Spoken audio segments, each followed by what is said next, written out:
ठंड में छत पर आग जलाकर सोने वाला ससुराल। दिसंबर का महीना था। ठंडी हवा से सभी की कुल्फी जम रही थी। ऐसे में नेहा कांपती हुई अपने सिर पर ढेर सारी लकड़ियां और आग जलाने का सामान लिए छत पर चढ़ रही होती है। जैसे ही वो सामान लेकर छत पर चढ़ती है तो उसकी सांस फूल जाती है और बेचारी जोर जोर से सांस लेते हुए कहती है, हे भगवान, पता नहीं कैसे ससुराल वाले हैं मेरे। आग इनको सेकनी होती है। मेहनत मैं करती हूँ, कभी लकड़ी छत पे चढ़ाती हूँ, कभी खाना चढ़ाती हूँ, कभी बिस्तर चढ़ाती हूँ। मेरी तो आधी उम्र बस सीढ़ियाँ चढ़ने उतरने में ही बीत रही है। ऐसे ही रात होती है और नेहा छत पर बिस्तर चढ़ाती है और सभी के लिए खाट बिछाकर बिस्तर लगाती है।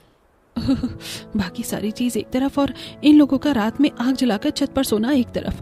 पता नहीं क्या मजा आता है इन लोगों को छत पर आग जलाकर सोने में। अगर इतनी ज्यादा ठंड लगती है तो कमरा बंद करके नीचे आराम से सोएं, पर नहीं, खुले में सोना है। कमरे में तो दम घुटता है इनका। नेहा के ससुराल वालों को सर्दी की रातों में छत पर आग जलाकर खुले में सोने की आदत थी।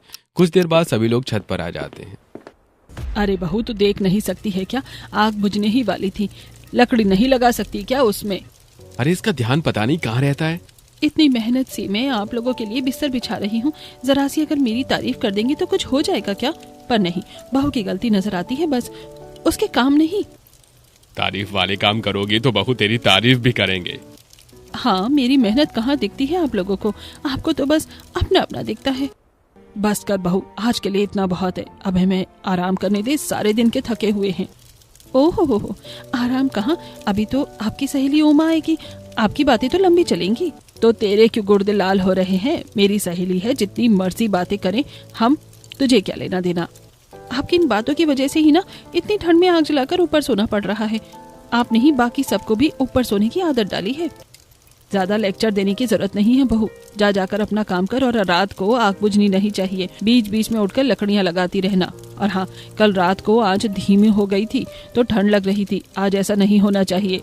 सीमा इतना बोल रही होती है कि तभी वहां पर उसके बगल वाले घर में रहने वाली उमा छत पे आ जाती है, जिसके बाद दोनों सहेलियां आग के पास बैठकर गप्पे मारना शुरू कर देती हैं और देर रात तक बातें करती रहती हैं। और नेहा सारी रात नींद में बार बार उठकर आग में लकड़ियां डालती रहती है। तब नींद में नेहा लकड़ी की जगह हाथ आग की तरफ कर देती है, लेकिन वो बच जाती है। मेरा हाथ जल जाता। अभी ये क्या हो गया? नींद इतनी आ रही है, सब लोग तो मजे से सो रहे हैं, मुझे आग में लकड़ी डालने के लिए चौकीदार रखा हुआ है। मैं बार बार अपनी गरम गरम रजाई में से निकलूं और इस आग में लकड़ियां डालूं? नहीं, मेरी जिंदगी में कब सुख शांति वाली नींद होगी? इतना कहकर नेहा वापस से जाकर रजाई में घुस जाती है।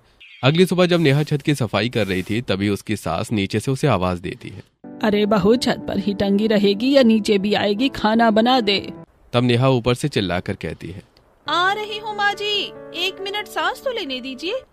बहू को पता नहीं इन्होंने रिची रिची वाली एरोना समझ रखा है, 1 मिनट में सारे काम कर दे बस। अरे वो भी रोबोट थी, लेकिन मैं तो इंसान हूँ। अरे आ जाएगी या फिर ऊपर ही गीत गाती रहेगी बहू? आ रही हूँ। नेहा जल्दी से नीचे पहुंचती है, तभी सीमा बोलती है, अब एक काम कर, जल्दी से खाना बना ले रसोई में जाकर, और मैं जा रही हूँ ऊपर, वहीं मेरा खाना ले आना। माँ जी, जब खाना नीचे बन रहा है तो आप खाना नीचे ही खा लो ना, बार बार ऊपर खाना लेकर मुझे क्यों बुलाती हैं?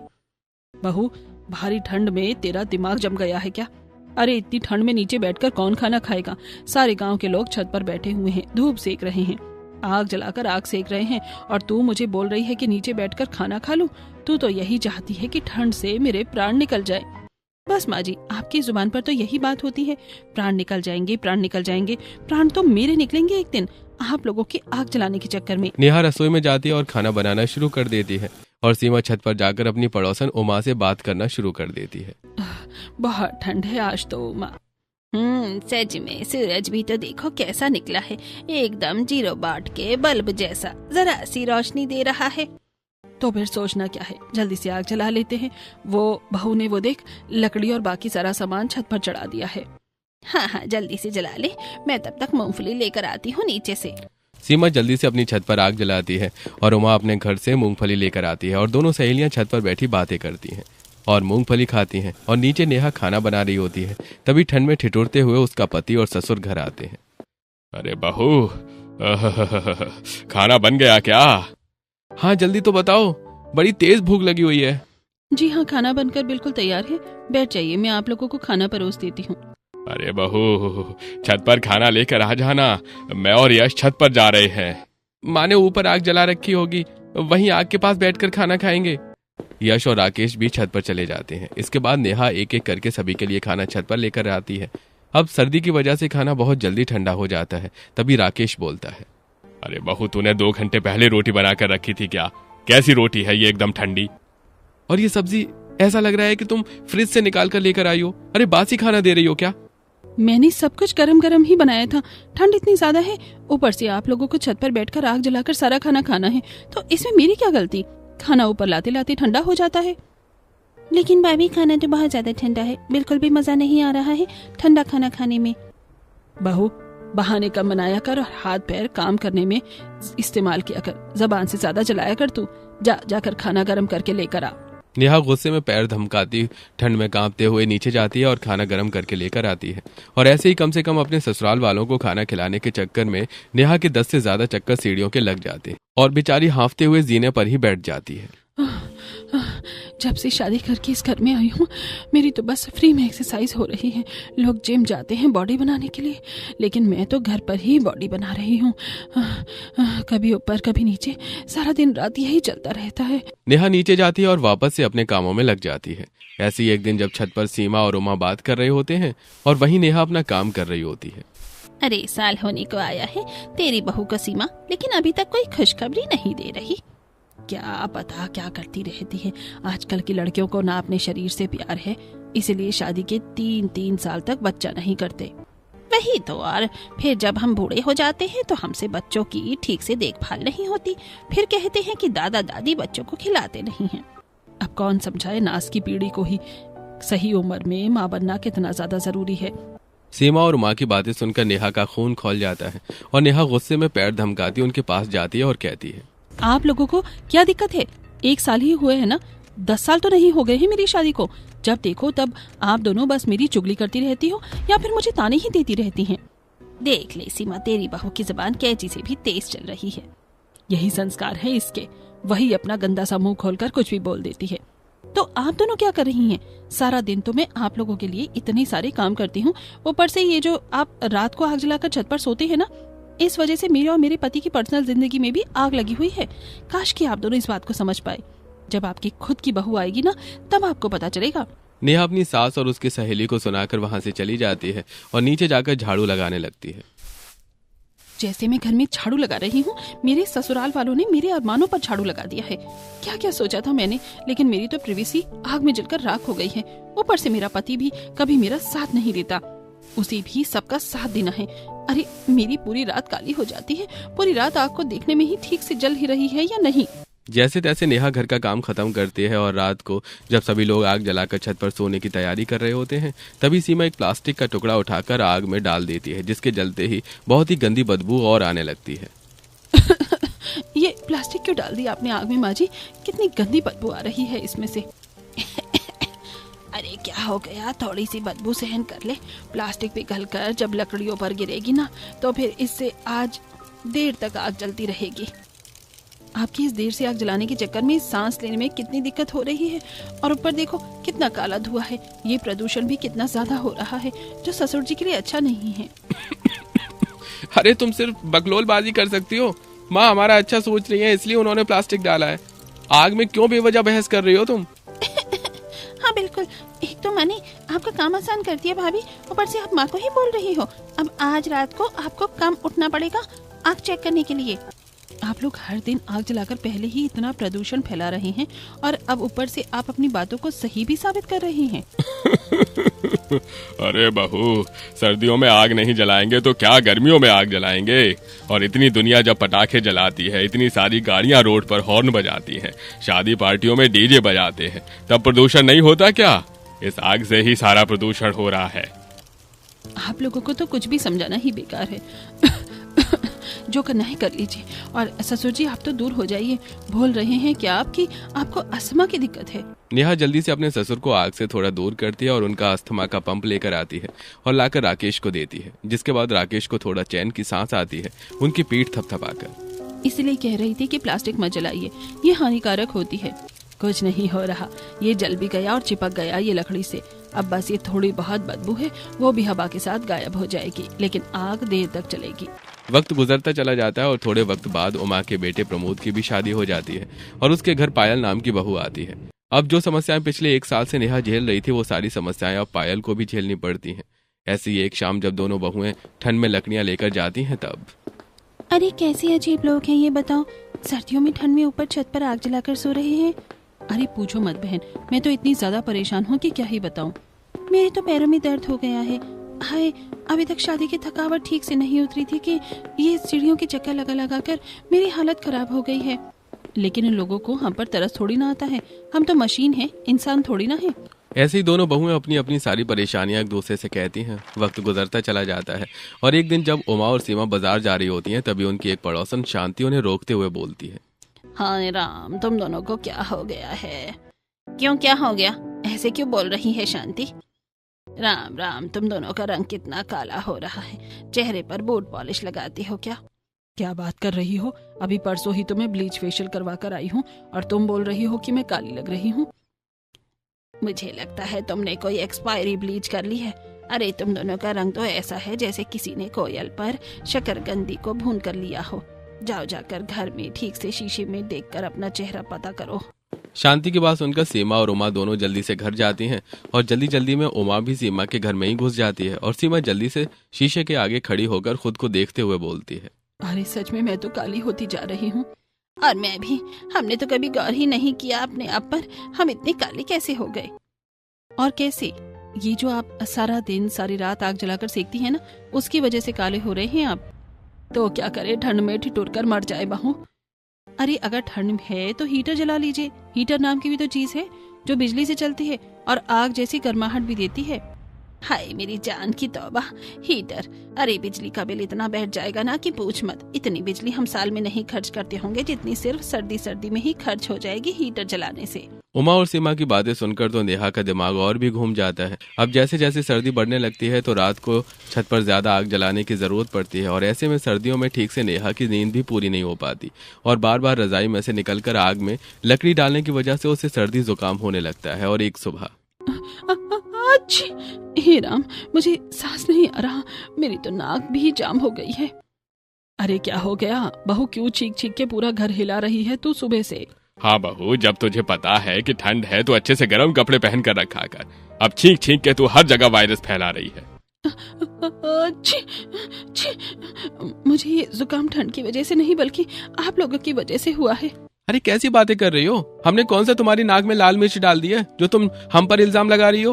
रात में जो बार बार मैं गरम रजाई से निकलकर आग की लकड़ियां डालती हूँ ना, उठ कर उसी की वजह से मुझे सर्द गरम हुआ है और मेरी ये हालत हो गई है।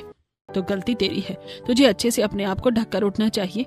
अपनी गलती हम पर थोपने की जरूरत नहीं है बहू।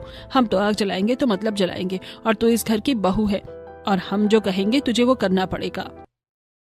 जहाँ एक तरफ नेहा क्यों अपनी सास से बहस चल रही होती है तो वहीं ऐसे ही दूसरी तरफ पायल उमा से बोल रही होती है, मैं थक गई हूँ, मेरे बस की नहीं है ऊपर से लेकर नीचे तक सारा दिन चक्कर लगाना और रात को खुले में सोना। क्यों, तेरे पैर क्या कागज के बने हैं जो 2 चक्कर लगाते ही थक जाते हैं? आप तो एक बार छत पर चढ़ जाती हैं तो सीधा बस जब आपको वॉशरूम जाना होता है ना तभी नीचे आती हैं, उसके अलावा आप नीचे आती भी नहीं हैं। तो क्या चाहती है, अब खुले में ही शौच करना शुरू कर दूं? बहू तो कैसी बातें कर रही है, तू नहीं चाहती कि गांव में तेरी सास की कोई इज्जत रहे? अरे मैं क्या बोल रही हूँ और आप क्या बोल रही हैं? मैं ये कहना चाहती हूँ कि सर्दियों में छत पर आग जलाकर सोना बंद कर दीजिए। इससे ईंधन भी खत्म हो रहा है, प्रदूषण भी हो रहा है और हमारे लिए भी अच्छा नहीं है। तू और वो सीमा की बहू जब देखो तब लेक्चर देने में लगी रहती हो। चल जा यहाँ से और जाकर 1 कप चाय बना कर ला और मैं जा रही हूँ छत पर, वहीं चाय लेकर आ जाना। आई बड़ी आग जलाकर नहीं सोना चाहिए। दोनों बहू अपने अपने घर पर अपने अपने ससुराल वालों को रात में आग जलाकर छत पर सोने के लिए काफी मना करती हैं, लेकिन दोनों के ही ससुराल वाले अपनी बहू की बात को नजरअंदाज कर देते हैं और लगातार ठंड की सर्दी रातों में आग जलाकर खुले में छत पर सोते रहते हैं, जिस वजह से पायल और नेहा बहुत ज्यादा परेशान हो जाती हैं।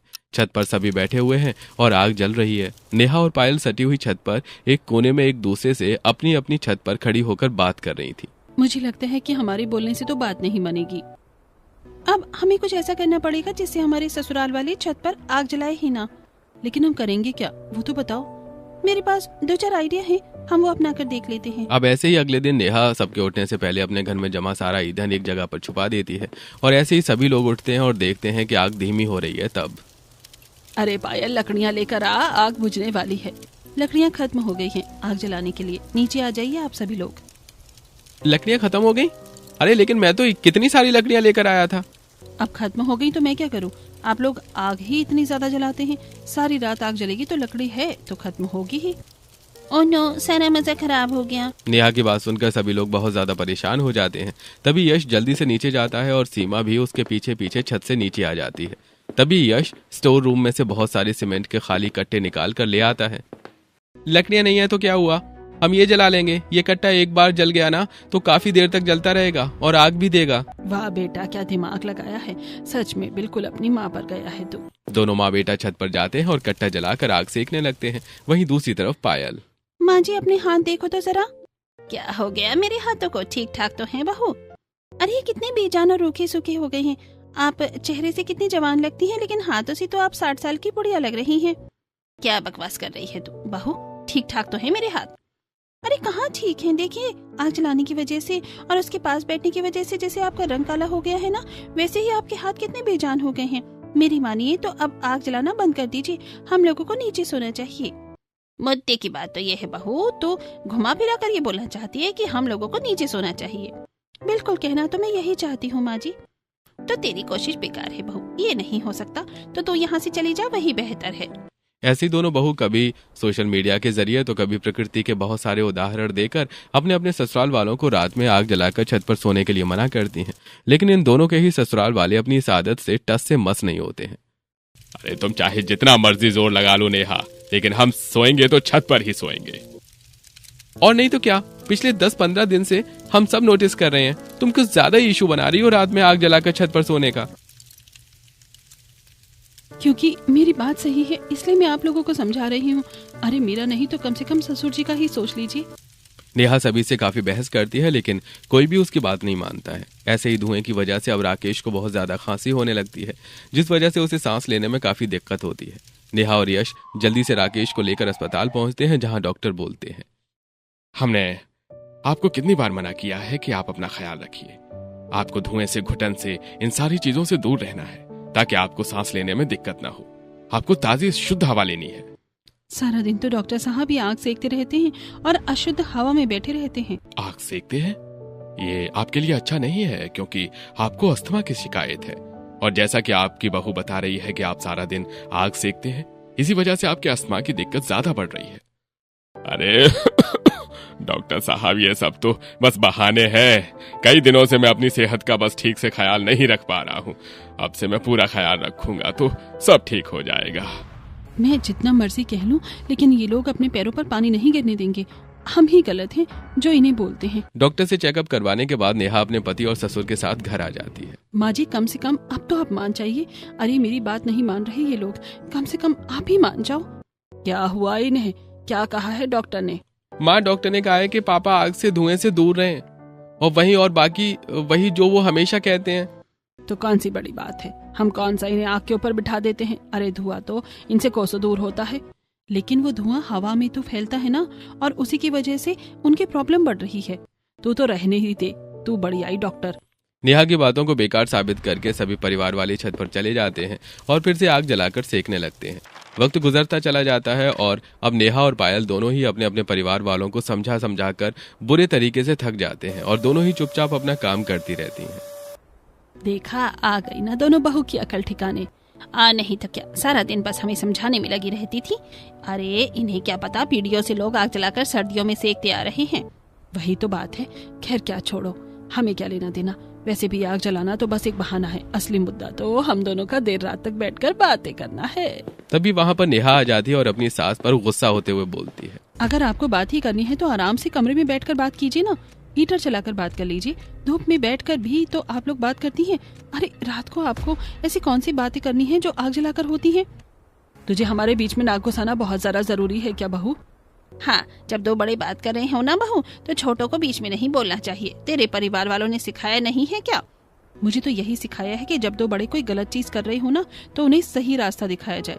तू जाकर अपना रास्ता नाप बहू, हमें मत सिखा कि हमें क्या करना है और क्या नहीं। नेहा वहाँ से चली जाती है और एक कोने में जाकर मुंह फुलाकर बैठ जाती है और खुद से बोलती है, एक दिन इन लोगों को इस साल की वजह से ऐसा नुकसान होगा ना कि जिंदगी भर याद रखेंगे।